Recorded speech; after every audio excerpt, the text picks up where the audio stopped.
Hi guys, আমি কলেজে চলে এসেছি। আর এসে জানতে পারলাম যে আমাদের বাসন মাজতে হবে, মানে ল্যাব পরিষ্কার করতে হবে আর কনিক্যাল ফ্লাস্কগুলো পরিষ্কার করতে হবে। তাই সেজে গুজে চলে এলাম গাইস বাসন মাজতে, থুরি কনিক্যাল ফ্লাস্ক পরিষ্কার করতে আর টেস্ট টিউব পরিষ্কার করতে। এই এখন সাবান মানে সার্ফের গুঁড়োকে ভালো করে জলে গুলে নিচ্ছি। এরপর শুরু হবে মহাযুদ্ধ, মহাসংগ্রাম, মানে বাসন মাজা, থুরি কনিক্যাল ফ্লাস্ক পরিষ্কার করা, ল্যাব পরিষ্কার করা। এই আমি বাসন মাজা শুরু করে দিয়েছি গাইস। ভালো করে বাসন মাজতে হবে, ঝকমকে তকতকে করতে হবে বাসনগুলোকে, যেন এতেই পরীক্ষায় ভালো নাম্বার পেয়ে যাই গাইস, যাতে আর পড়াশোনা করতে না হয়। ভালো করে ঝকঝকে তকতকে করতে হবে জিনিসগুলোকে।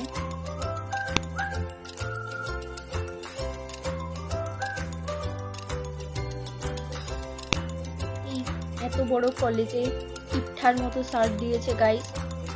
এইটুকু সার্ফে আমি জানি না এতগুলো কনিক্যাল ফ্লাস্ক কি করে পরিষ্কার করা যাবে, তাও আমি চেষ্টা করছি আমার সাধ্য মতো, মানে আমার সাধ্যের বাইরে গিয়েও।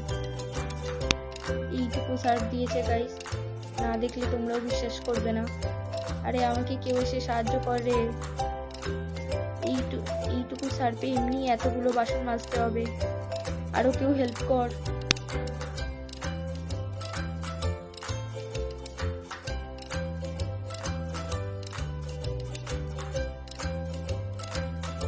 ভাই কেউ তো আয় হেল্প করতে।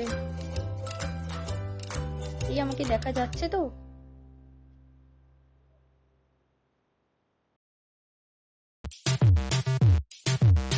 হয়ে এসেছে গাইস, আর কিছুক্ষণের মধ্যে হয়ে যাবে।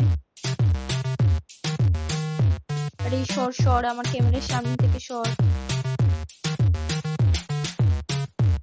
উরি বাবা, একটা বড় ড্রাম নিয়ে চলে এসেছে গাইস। মনে হয় সারা কলেজের ময়লা আমাদের দিয়ে পরিষ্কার করাবে।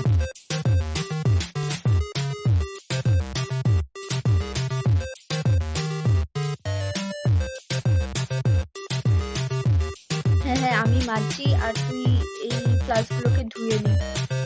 দুজনে মিলে করলে অনেক কাজ তাড়াতাড়ি এগোবে। আরে ধো তাড়াতাড়ি ধো, আর সামনে থেকে সর।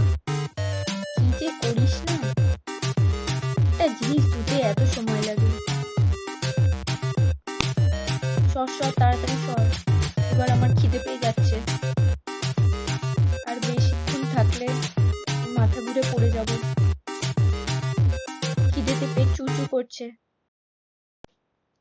আমাদের কাজ শেষ হয়ে এসেছে গাইস, এখন খেয়ে দিয়ে বাড়ি যাচ্ছি। এই এক্সহস্টেড আমি বাড়ি যাওয়ার পথে গাইস।